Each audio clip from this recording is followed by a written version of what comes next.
yang membawa istilah wawasan, pada waktu itu banyak istilah-istilah yang dipakai di Indonesia tidak dipakai di sini. Istilah gagasan, istilah wawasan, dan banyak lagi istilah mantan dan sebagainya, semua diambil daripada Indonesia.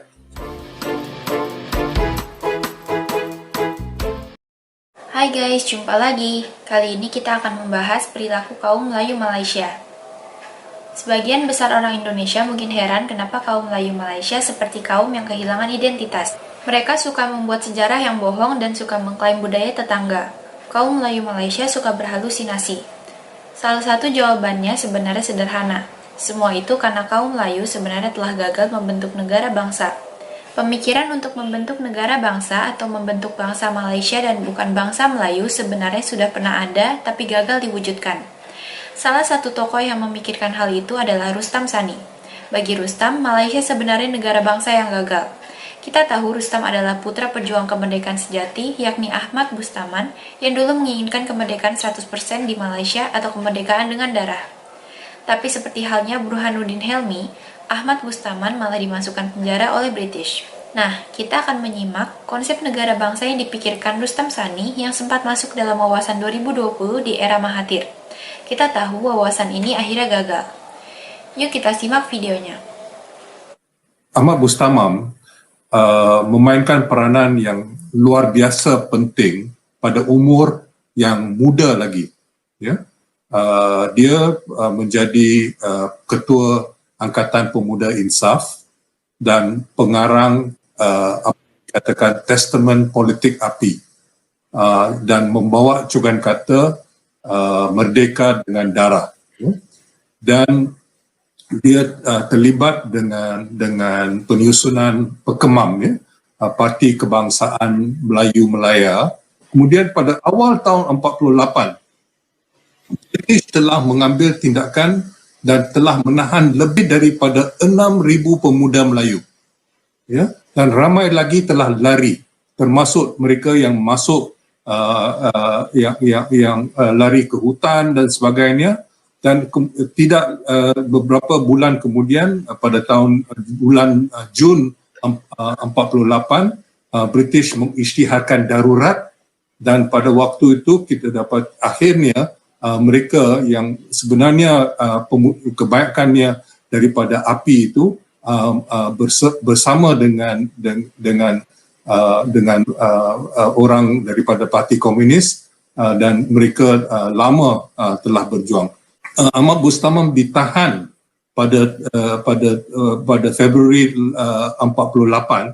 Dia bukan ditahan sebulan dua, dia ditahan 10 tahun. Dan dia telah tulis salah satu memoirnya berjudul 7 tahun Malam Memanjang, kalau tak silap saya. Saya masih teringat sebahagian daripada perbincangan kita bersama teman-teman yang lain tentang tulisan-tulisannya. Dan dia menganggap bahawa Malaysia pada waktu itu belum wujud sebagai satu bangsa, a nation in making, bagi dia, dan ada beberapa kekurangan dia. Jadi andaiannya biasanya bila merdeka terus wujud sebuah bangsa. Tapi sebenarnya bagi dia isu ini jauh lebih kompleks, jauh lebih kompleks. Dan di sini dia telah membawa idea bangsa Melayu yang diperjuangkan oleh ayahnya, dibawa untuk dalam ucapan wawasan 2020 yang dikemukakan oleh Tun Mahathir pada Februari 1991. Dalam ucapan itu, dia membawa konsep bangsa Malaysia lebih kurang sama dengan bangsa Melayu pada tahun 47, tetapi dengan mengambil kira sejarah yang telah dilalui negara kita ni. Dan dia mengambil kira misalnya penglibat penyertaan Sabah dan Sarawak. Dia mengambil kira beberapa isu yang lain. Ini semua amat penting ya, kerana apa yang telah berlaku selama lebih kurang 2 dasarwasa semenjak Mei 69 dan terutama sekali dengan adanya rukun negara dan adanya dasar ekonomi baru. Rostam misalnya yang membawa istilah wawasan ya, pada waktu itu banyak istilah-istilah yang dipakai di Indonesia tidak dipakai di sini. Ramai orang yang tak senang dengan penggunaan istilah-istilah Indonesia seperti marhain tadi misalnya ya. Ada juga beberapa istilah yang lain. Tetapi bukan seperti sekarang. Sekarang generasi muda tak pedulikan ini. Bagi generasi tua pada waktu itu, mereka masih ingat tentang konfrontasi tahun 60-an dan tidak mudah menerima istilah-istilah Indonesia. Jadi bila istilah gagasan, istilah wawasan dan banyak lagi istilah mantan dan sebagainya, semua diambil daripada Indonesia. Dan salah seorang pun yang mainkan peranan yang amat penting dari segi perkembangan bahasa itu Rostam. Kerana boleh dikatakan hampir semua dokumen-dokumen yang ditulis dalam bahasa Melayu pada waktu itu banyak mengandungi dikarangnya. Ya? Jadi saya masih ingat bila ucapan wawasan 2020 mula disampaikan dalam bahasa Inggeris, ya, tidak lama kemudian ada banyak poster dan banting dan sebagainya yang menggunakan istilah Visi 2020. Visi 2020.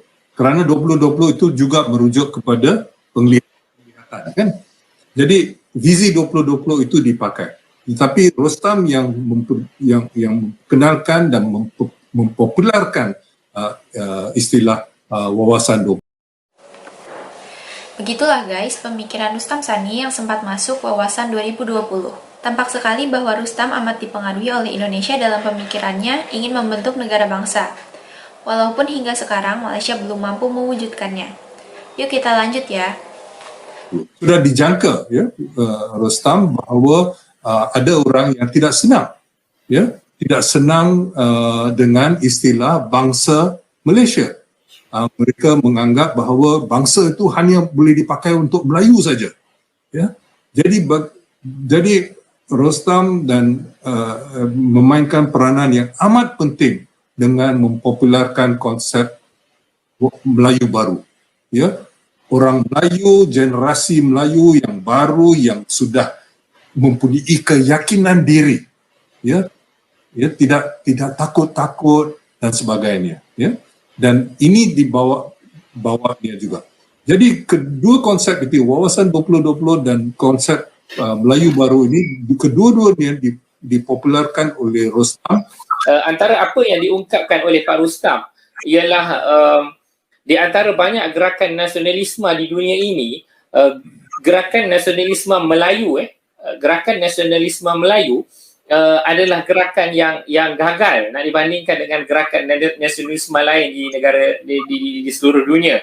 Tetapi di dalam kegagalan nasionalisme Melayu, kerana sehinggalah selepas merdeka pun Malaysia tidak boleh membentuk sebuah negara bangsa dia tersendiri, yang dalam erti kata lain bangsa Malaysia, dia menganggap diri dia bahawa dia adalah seorang nasionalis Malaysia. Dia tidak menganggap diri dia sebagai seorang nasionalis Melayu. Tidak. Dia menganggap dirinya adalah sebagai seorang nasionalis Malaysia. Ini yang diungkapkan oleh dirinya sendiri. Pak Rustam selalu sebut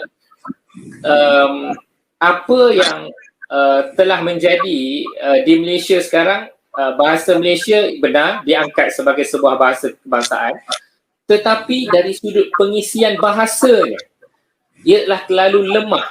Dia hanya sekadar ungkapan percakapan, tapi tidak menjadi bahasa ilmu, tidak menjadi bahasa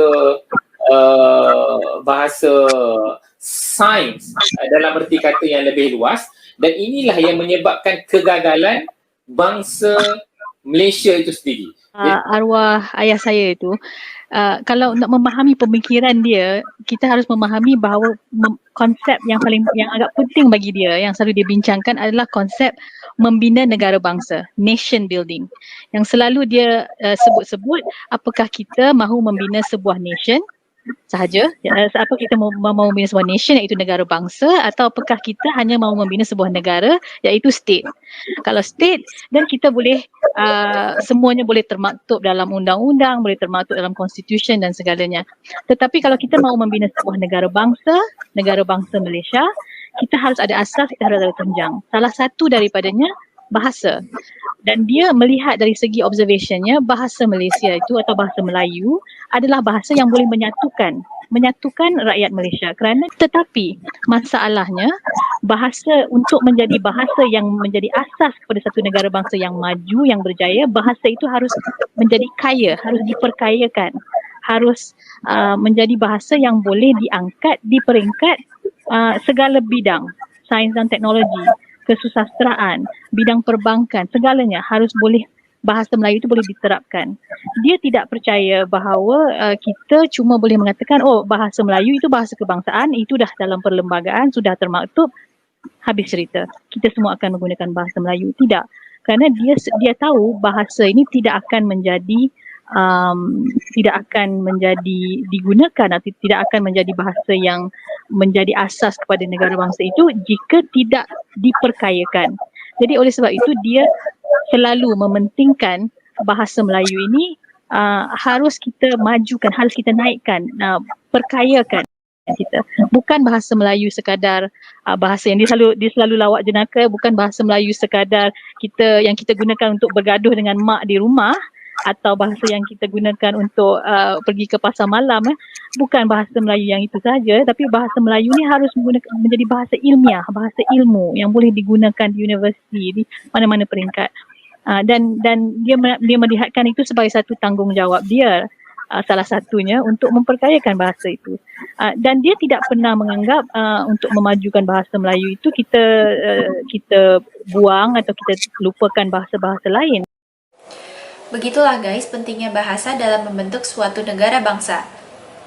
Dengan kata lain, yang penting adalah memartabatkan bahasa untuk mewujudkan persatuan untuk membentuk negara bangsa. Tapi yang dilakukan Profesor Melayu Malaysia selama ini justru sibuk gembar-gembor bahwa bahasa Melayu telah mendunia, sementara di Malaysia sendiri bahasa Melayu tidak dihargai. Terima kasih sudah menonton sajian kami, sampai jumpa lagi.